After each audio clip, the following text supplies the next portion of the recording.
آج میرے ساتھ ہمارے استاد اور وائس چانسلر میرپور خاص یونیورسٹی کے ڈاکٹر رفیق احمد میمون صاحب موجود ہیں۔ آئیے ان سے بات کرتے ہیں۔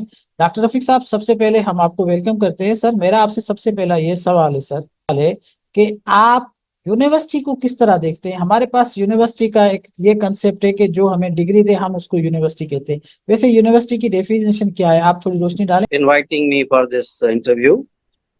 آپ کا جو سوال ہے کہ یونیورسٹی کیا ہوتی ہے، سب سے پہلے تو میں یہ آپ کو بتاؤں کہ جو تعلیمی ادارے ہیں ان کی کیٹیگرائزیشن ہے، جیسے اسکولز ہیں، کالجز ہیں، پھر یونیورسٹیز ہیں۔ جو یونیورسٹی ہے وہ اعلیٰ تعلیم کا ایک ادارہ ہے جہاں پہ جو یونیورس ہیں اس کے علوم پڑھائے جاتے ہیں۔ یونیورسٹی کے علوم جو بھی دنیا کے ہیں وہ وہاں پہ پڑھائے جانے چاہیے، پڑھائے جاتے ہیں دنیا میں، اور ہماری یونیورسٹیز ابھی ان کو ایک اسٹیپ فارورڈ ہے۔ جتنی ان کی کیپیسٹی ہے، جتنی ان کے گرومنگ ہے، اس حساب سے چلتی ہیں۔ تو وہ university is higher set of learning as compare to colleges and schools. وہاں پہ کیا ہونا چاہیے؟ وہاں پہ نالج جنریشن ہونی چاہیے، صرف نالج ڈپارٹنگ نہیں ہونی چاہیے۔ جو کتابوں میں پڑھی ہوئی ہے نالج، اس کو تو ہم امپارٹ کرتے ہیں، مگر اس کے علاوہ جو ریسرچ کے ذریعے نالج جنریٹ ویکسین بنائیں اور ختم ہو۔ تو یونیورسٹیز کا جو مین فنکشن ہے وہ یہ ہے کہ وہاں پہ لیبارٹریز میں، لائبریریز میں اور سوسائٹی میں ریسرچ کا ماحول ہو۔ ریسرچ وہ جو ہماری سوسائٹی کو سپورٹ کرے، ریسرچ وہ جو ہماری انڈسٹری کے نیڈس کو پورا کرے، ریسرچ وہ جو ہمارے مسائل کو حل کرے۔ تو یونیورسٹیز کا مین پرپز ہے knowledge generation, debate, colloquia, conferences, not only classroom teaching. اچھا سر، یہ تو آپ نے ڈیٹیل ڈیفینیشن بتائی۔ تو سر، آپ کیا سمجھتے ہیں ہمارے ملک میں اس طرح کی یونیورسٹیز موجود ہیں، یا آپ سمجھتے ہیں کیا چیز ہم لیک کرتے ہیں کہ ہمارے پاس یہ کام نہیں ہے؟ جو دنیا کے ممالک ہیں انہوں نے ایوالو کیا ہے نا، ان کی ہسٹری جو ہے وہ ہزاروں سالوں پہ محیط ہے، یا مطلب سینچری کنٹریز تھے، یا انگلش کنٹریز تھے، یا انگلینڈ والے تھے، یہ گریک جاتے تھے نا وہاں سے نالج لینے یا وہاں پہ ریسرچ کرنے، کیونکہ جو گریک ہے، جو یونان ہے، وہ نالج کا مرکز سمجھا جاتا ہے جہاں سے وزڈم کی شروعات ہوئی۔ پھر ان ملکوں نے اپنے ملکوں میں لائبریریز بنانا شروع کی، دنیا کے علوم کو اکٹھا کرنا شروع کیا، وہاں پہ نالج جنریشن پروسیس شروع ہوا۔ تو اس میں ایک ٹائم لگتا ہے۔ ہماری یونیورسٹیز ابھی اس اسٹیج پہ نہیں پہنچی، ابھی ایوولوشن کا ایک پروسیس ہے جس سے وہ گزر رہی ہیں۔ تو میرا خیال ہے کہ with the passage of time, جیسے ہمیں کچھ ابھی 75 سال ہوئے ہیں، تو اتنا ٹائم شاید اور لگے کہ ہم تھوڑا اس میں ریسرچ انٹینسو ایکٹیویٹیز میں چلے جائیں۔ ابھی دیکھیں 2002 میں ایچ ای سی کا وجود آیا۔ ایچ ای سی کے بعد higher education commission of Pakistan, اس کے بعد ریسرچ کا جو ٹرینڈ وہ چل پڑا، اور ہائر ایجوکیشن کمیشن نے اس سلسلے میں کافی فنڈنگ کی یونیورسٹیز کو، یونیورسٹیز کے اساتذہ کو، ان کے گریڈ بڑھائے، ان کو ٹریول الاؤنسز دیے کہ آپ باہر جائیں، پی ایچ ڈی کریں، کانفرنسز میں پیپر پڑھیں، اور جو نالج جو ایکسچینج ہے اس کو مطلب ایک ٹرینڈ بنایا گیا۔ دوسرا یہ کہ لنکیجز بنایا گیا ہے باہر کی یونیورسٹیز سے۔ تو ہماری یونیورسٹیز ابھی اسی اسٹیج میں نہیں پہنچی ہیں، مگر they have taken a step forward since 2002. They are moving in that direction, and hopefully maybe 20 years down the line, or maybe 50 years down the line, we will create research culture in our universities. We have created actually, but it is not up to that level in which universities in Europe, universities in America and North America, they are functioning. But you know, now we have so many qualified faculty. H E C کی help سے انہوں نے جتنے P H Ds produce کیے ہیں، تو ان کا result آئے گا۔ ابھی کچھ آیا ہے، کچھ آئے گا، اور کچھ اور بھی کر رہے ہیں، تو وہ بھی انشاءاللہ ٹریکل ڈاؤن ہوگا۔